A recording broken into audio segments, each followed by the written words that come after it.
The morning sun spilled over the wide-open plains, painting the ranch in gold. Dust rose from the dry ground as the cattle moved slowly, and the horses stamped their hooves against the earth. Among all this movement, one figure stood out. She was an Apache girl, barely in her late teens. Her dark hair was tangled and dusty, her clothes worn and torn. Her small hands were bound with rough ropes and her eyes stayed fixed on the ground. She had been captured from her village after a violent clash on the outskirts of the land. Fear and exhaustion clung to her like a heavy cloak. She moved slowly, every step careful, every movement weighed down by the chains that confined her. The rancher watched from a distance. He was a man built like the land he worked on, broad-shouldered, tall, and weathered by years of sun and hard labor. His skin was dark from the sun and his hands were rough and calloused. He had found the girl wandering near the edge of the ranch, weak and hurt, her spirit nearly broken. He had taken her in, but he was not a man to coddle anyone. Life on his ranch was hard, and he expected work and obedience. The Apache girl had little choice. Every day she performed chores that tested her strength, patience, and endurance. She fed the animals, cleaned the stables, and helped with the fields, always with her head bowed. She did not speak much. Her soft voice, when she used it, carried a careful, polite tone, and her words were tinged with the accent of her people. The other ranch workers whispered quietly when they saw her. Some pitied her, while others kept their distance. They were unsure whether to treat her kindly or follow the strict rules of the ranch. She had become a quiet figure of curiosity. She carried herself with dignity, even in her bound state, and her quiet resilience slowly began to stand out. Despite her fear, she moved with a quiet grace, completing her tasks with care. Each chore, no matter how small, she did as best she could. Her mind focused not just on obedience, but on survival. One afternoon, the rancher called her over. She approached hesitantly, the chains around her wrists clinking softly. She had learned to expect harsh words or punishment from him, but today there was something different in his eyes. "Lift your head," he said, his voice firm but calm. She froze. It had been months since anyone had spoken to her without anger. Slowly, she raised her gaze, revealing wide, dark eyes filled with fear but also curiosity. The rancher did not look at her with judgment or anger. He simply held her gaze, silently measuring her strength and courage. After that moment, a change began. The rancher started to treat her not merely as a captive, but as someone in need of care. He provided her with clean clothes, food, and water. He allowed her to tend to the horses she seemed to understand instinctively. She worked hard, and he noticed her intelligence and patience. Slowly, she began to trust him. She realized that his sternness came with fairness and his care was genuine. In quiet moments, she would observe him, seeing the kindness behind his rough exterior, and she felt a flicker of hope she had not felt in a long time. Evenings were the hardest. She would sit in a quiet corner of the barn, her mind filled with the memories of her village and her family. She remembered the warm fires, the songs and stories, and the people she had loved and lost. The pain was still strong, but she found solace in the rhythm of the ranch life. Feeding the animals, mending the fences, and sweeping the barn gave her a sense of purpose. She began to understand that she was learning to survive not just physically, but emotionally. One day, while caring for a mare and her foal, she spoke softly to the rancher. "I do not know how to repay you," she said in her quiet voice.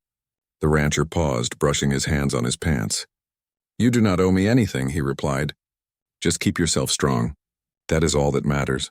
Those words struck her. No one had ever spoken to her with such straightforward honesty. For the first time in weeks, she felt that her life could have meaning beyond survival.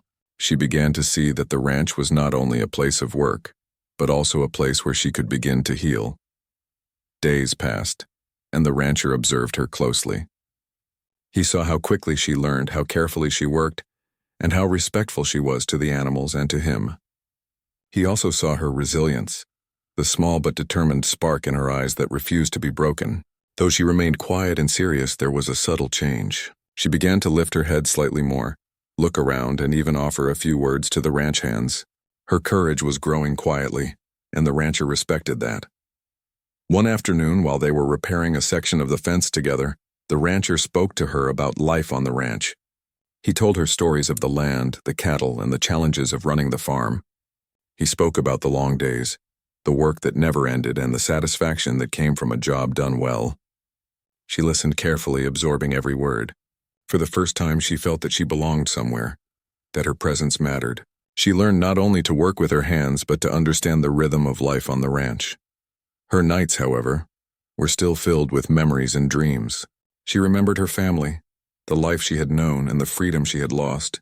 Sometimes she would wake in the dark, trembling, feeling the chains around her wrists even though they were loosened during the day. Yet each morning she rose, cleaned herself, and continued her work with a quiet determination. She was not just surviving. She was learning to live, to trust, and to hope again. The bond between the rancher and the Apache girl grew slowly, silently. He respected her strength, and she began to respect his fairness and patience. Though she had once bowed her head in fear, she now lifted it to meet his gaze, a small but significant act of courage. She began to smile, sometimes faintly, when he spoke kindly or offered guidance. Every small gesture, every word of encouragement, helped her regain a sense of self that had been stripped from her. By the end of her first months on the ranch, she was no longer just a girl bound in chains. She was learning to trust, to hope, and to stand tall. Her tasks were still difficult, her days long, and her past was never far from her mind. Yet she had discovered a quiet strength within herself, and the rancher recognized that strength.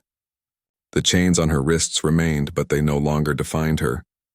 She was beginning to see herself as more than a captive. She was a young woman with courage, resilience, and the ability to shape her own life. Even as the rancher watched her quietly, he knew that her journey had only just begun. There would be many more challenges ahead, but he also knew that she had the inner strength to face them. She was no longer a frightened girl bowing her head to the world. She was learning to lift it, to stand proud, and to take her first steps toward a life that was her own. The ranch was harsh, the work was demanding, but it was also a place where she could heal, grow, and reclaim the dignity and strength that had once been threatened. And in that quiet bond, the rancher and the Apache girl discovered something unexpected, a mutual understanding that went beyond words, a recognition of courage and a promise that even in the harshest conditions, hope could be found and hearts could be lifted. The days passed slowly on the ranch, each one filled with work, sun, and the quiet rhythm of life that only wide-open land could bring. The Apache girl had learned to rise early, her small frame moving among the animals with a grace that surprised even the rancher. She fed the horses, tended the cattle, and repaired fences with skill that grew stronger each day. Her wrists, once bound by rough chains, were now free. Yet the lessons of the past had left a mark on her spirit. She remembered the fear and loss that had brought her to this ranch, and every morning she reminded herself that she was learning to stand tall again. The rancher watched her quietly, noting her determination, patience, and courage. He saw the way she cared for the animals, spoke softly to the younger ranch hands, and carried herself with a quiet dignity. He had taught her much, how to tend the fields, how to guide the horses, and how to read the land for weather and danger. But he also learned from her. She shared with him stories of her village, of the Apache people's traditions, songs, and ways of life. The rancher listened carefully, fascinated by her knowledge, and he respected her even more for the strength and pride she carried from her heritage.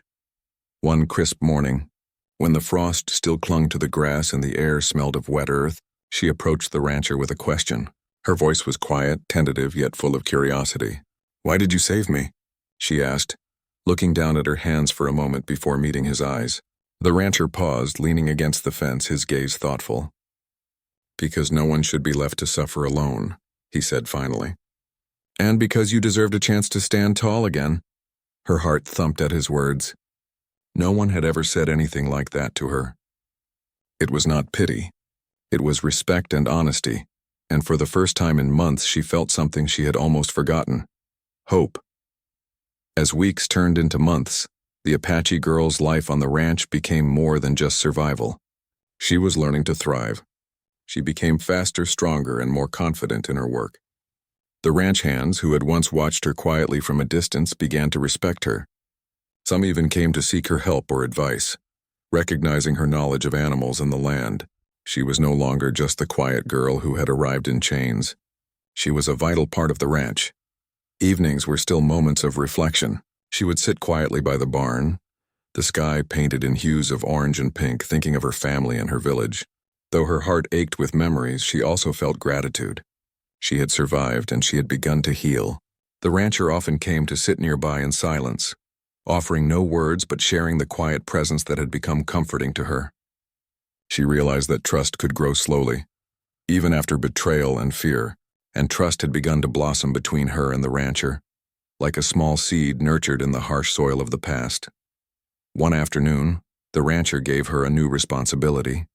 She was to help guide the cattle to a neighboring pasture, a task that required confidence, knowledge, and courage. She approached the herd with care, guiding the animals calmly and skillfully. The rancher followed at a distance, silently watching, his pride growing with each confident step she took. He saw how far she had come, from a frightened girl bowing her head to a strong young woman capable of leading, making decisions and handling challenges on her own. During a quiet moment by the water trough, she spoke to him again. "I want to do better," she said simply. "I want to help more, learn more, and be strong." The rancher nodded. "You already are strong," he said. "But strength is not just in your hands. It is in your heart, in your choices, and in how you treat others. You have all of that, and you will grow even stronger." She listened, absorbing every word. For the first time, she understood that strength was not just survival. It was courage, learning, and the willingness to trust again. The seasons shifted, bringing with them new challenges. Winter arrived with cold winds and frost-covered ground. Tasks became harder, and every day required extra effort, yet she faced them all with determination. She learned to start the fire early, feed the animals in the freezing morning hours, and help with heavier labor that tested her muscles and patience. Through every struggle, she found herself growing more capable and resilient. The rancher saw it too. He respected her more with every passing day, knowing that she had survived hardships that would have broken many others. One day, the rancher brought her to the porch, holding a set of keys in his hands. Her heart skipped a beat. He looked at her seriously. "These are for you," he said. "The chains that once held you are gone. You are free to leave if you wish." She held her breath, staring at the keys. Freedom. A word she had dreamed of, yet now it felt different. Leaving meant stepping into the unknown, back to a world that had taken so much from her. But staying meant choosing a new life, a life she had grown to understand, a life she could help shape. After a long pause, she smiled softly. "I will stay," she said, her voice steady. The rancher's eyes softened. He nodded, a quiet satisfaction in his gaze. The chains were gone, but the trust between them had grown stronger than any metal could hold. She had made her choice, not out of fear, but from understanding, courage, and the desire to continue building the life she had begun on the ranch. From that day on, she worked freely, her hands no longer bound, her movements unrestrained. She guided the horses, tended the fields, and became a respected figure among the ranch hands. She laughed softly at times, her voice carrying over the fields a sound of life and healing. The rancher saw her strength, her courage, and her intelligence, and he knew that he had helped more than just a young girl survive. He had helped her reclaim herself. She also shared her culture and knowledge with those around her. She taught the rancher and the workers about Apache traditions, the songs and stories that had been part of her life, and the wisdom of her people. In return, she learned from the rancher about the land, the animals, and the value of hard work. A quiet partnership had formed, one built on respect, trust, and understanding. Together, they faced the challenges of the ranch, celebrating victories and learning from difficulties. Years passed, and the girl who had once been chained was now fully a part of the ranch life. She no longer bowed her head in fear. She stood tall, proud of her work, her strength, and her resilience. The rancher remained by her side not as a master but as a companion and guide. Their bond was unspoken but deep, built from the trials they had shared and the trust that had grown between them.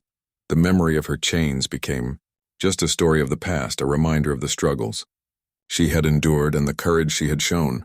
She had transformed from a frightened, bound girl into a strong, confident young woman. The ranch, once a place of fear, had become a home. The animals she cared for thrived under her guidance, and the workers respected her wisdom and strength. She had found freedom not just in the absence of chains, but in the trust, respect, and courage that had grown within her heart. The rancher looked at her one evening as the sun set behind the mountains, casting a warm glow over the fields. She was smiling, her eyes bright and full of life, tending to a foal as she had done so many times before. He knew that she had grown beyond the girl he had first found, that she had discovered her strength and that she had made the ranch a better place simply by being herself. The bond they shared, quiet and steady, had changed both their lives. The Apache girl had learned that life could be hard and cruel, but also full of hope and kindness. She had learned to trust, to love, and to find courage within herself. The rancher had learned the value of patience, respect, and the power of helping someone rise from despair. Together, they had transformed the ranch into more than a farm. It was a place of healing, growth, and human connection, and so, the girl who had once been chained lifted her head high, not just physically but in spirit. She had survived, she had grown, and she had found a life of freedom, courage, and hope. The rancher had lifted her head once, showing her that she could stand tall again, and she had carried that lesson forward every day. Through hard work, trust, and respect, she had reclaimed her life, proving that even in the harshest conditions, the human spirit could rise, endure, and flourish.